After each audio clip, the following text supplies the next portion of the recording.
Hi, my name is Erick Quan, and today I want to show you some tips in how to identify an emotional crisis. Now, a disclaimer though, this will look different for everyone. Not everyone experiences the same thoughts or emotions. In other words, people don't experience the same thing. So I don't want you to look at what others feel, do, see, so on and so forth. It's about you, and it's about how you experienced the situation. So, first step, identify an emotional crisis that you have had in these past months.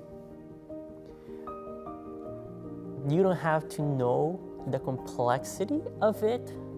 I just want you to identify a few things. But even if you don't remember detail by detail, let's try to see if you're able to still answer these questions, which leads us to step 2. Step 2 is, do you remember what were the thoughts that you had before and or during the emotional crisis? What do I mean by that is, there's sometimes thoughts that lead us to have that emotional crisis. For example, if you're anxious about getting yelled at, that's a thought, I don't want to be yelled at, which could precipitate, because you're becoming more anxious of it, that it leads to, let's just say, a panic attack. Or same idea, you don't want to get yelled at because it leads to you shutting down. At least we know what thought was that triggered or possibly, led to that emotional crisis. And then what are the thoughts during the emotional crisis? Is, for example, judgmental thoughts? Is it, hopelessness? What are the thoughts that lead within that emotional crisis? And with that, same idea with the emotions. How did you feel before the emotional crisis? And how did you feel during the emotional crisis? It is important to identify those things, because those things are going to lead us to the third and final step. When emotional crisis happened, believe it or not, it's really hard to get yourself out of it, because our brain is already firing all the alarms, all the red flags are coming up, and then our brain is like in fight or flight. What do we do? What are we going to do? So the reasoning part of our brain is slightly shut off.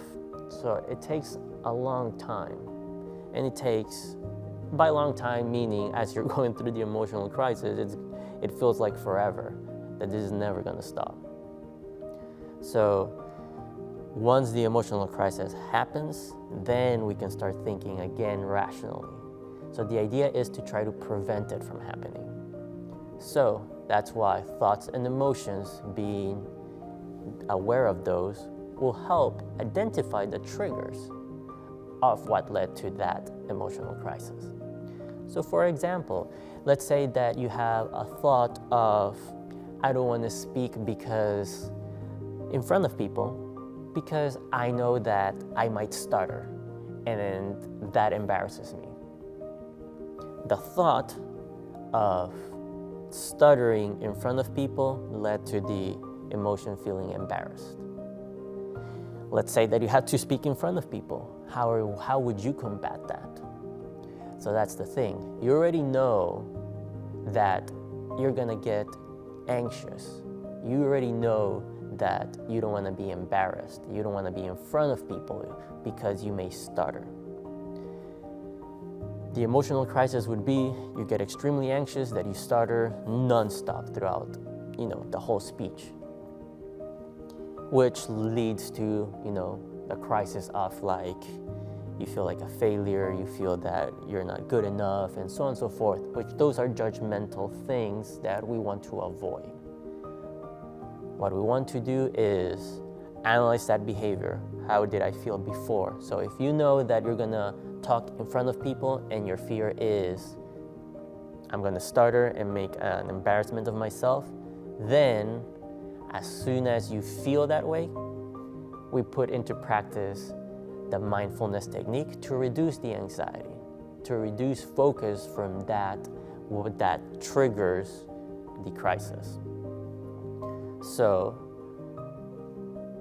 we do that, and if it were to happen during the event, for example, as you're talking, anxiety starts peaking up, then we try to find other ways, but you find the trigger.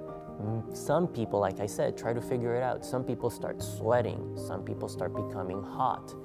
Some people, their breathing changes. Some people start shaking. Others may start tapping because they're becoming more nervous, and more than likely they start tapping faster and faster the more anxious they become.